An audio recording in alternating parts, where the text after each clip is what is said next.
말씀은 출애굽기 25장 8절에서 9절입니다. 내가 그들 중에 거할 성소를 그들이 나를 위하여 짓되 물은 내가 내게 보이는 모양대로 장막을 짓고 기구들도 그 모양을 따라 지을지니라. 하나님께서 이스라엘과 언약을 맺으시며 나는 너를 애굽 땅 종되었던 집에서 인도하여 낸 내 하나님 여호와니라 말씀하셨습니다. 언약 당사자로서 하나님이 누구신지 어떠한 분이신지를 정확히 밝히시는 것입니다.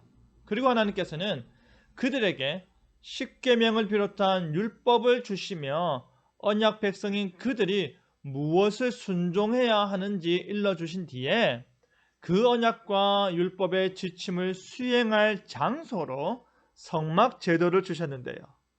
언약의 장소 성막이라는 제목으로 말씀이 주는 견을 함께 나누겠습니다. 하나님께서는 하나님을 위하여 성소를 지으라 명하십니다. 8절을 보시면 하나님께서는 자신이 이스라엘 가운데 거하고자 하심을 알 수 있습니다. 여기서 거한다라는 것은 하나님께서 그곳에 머무시면서 이스라엘을 돌봐주고자 하는 것입니다. 하나님께서 친히 돌보시기 위해 머무시는 곳이 바로 성소입니다. 성소란 고정된 집이나 장소가 아니라 이스라엘 백성들이 시내산에서 약속의 땅으로 가는 여정 가운데 이동할 수 있는 텐트를 의미하는 것입니다. 하나님께서 이처럼 이동하는 성도들에게 거하시겠다라는 말은 이스라엘과 함께 하겠다는 강한 의지를 그대로 보여주는 것입니다.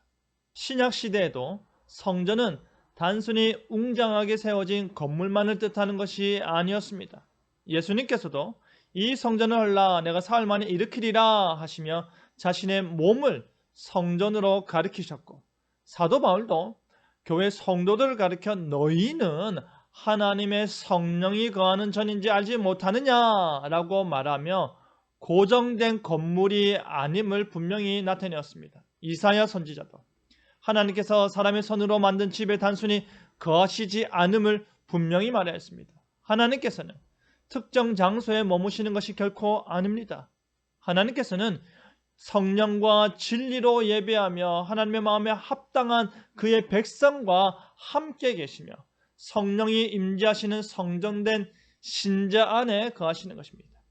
그 성막 건축을 명하시는 것을 볼 때에 특별히 유심히 봐야 할 대목은 성막 건축을 위해 예물을 바치는 이스라엘이 하나님께서 거할 성소를 지을 건축 당사자가 되어야 한다는 것입니다. 물질로 헌신한 그들이 건축에 몸소 협력함으로 인해 그들 중에 성소가 거하게끔 하는 것입니다. 그런데 성소를 짓는다는 것은 이스라엘 백성들이 임의로 건축하는 것이 아닙니다. 하나님께서 명하신 그 모양대로 짓는 것입니다.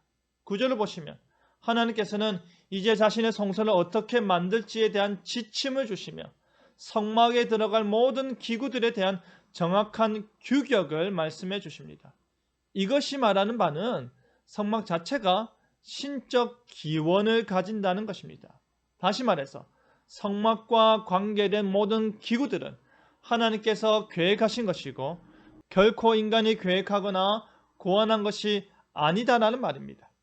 하나님께서는 모세로 자신이 보이던 본을 따라 정확히 따라 지을 것을 명하셨습니다. 왜냐하면 성막과 성막 사역은 죄인들이 거룩하신 하나님께 나아가 용서를 구할 수 있는 유일한 길을 상징하기 때문입니다. 그러니 히브리서 기자도 이 성막을 통한 그들의 섬김은 하늘에 있는 것의 모형과 그림자로서 참 실체이신 예수 그리스도를 바라보게 만들고 궁극적으로 그리스도를 통해 그 의미가 확실케 됨을 강조하였던 것입니다. 사랑하는 성도 여러분, 하나님께서는 그와의 만남과 그와의 교제를 어설프고 임의적이고 가변적인 제도 안에 두지 않으셨습니다. 거룩하신 하나님께서 참으로 거룩해질 수 있는 유일한 길을 정확히 행하도록 하신 것입니다.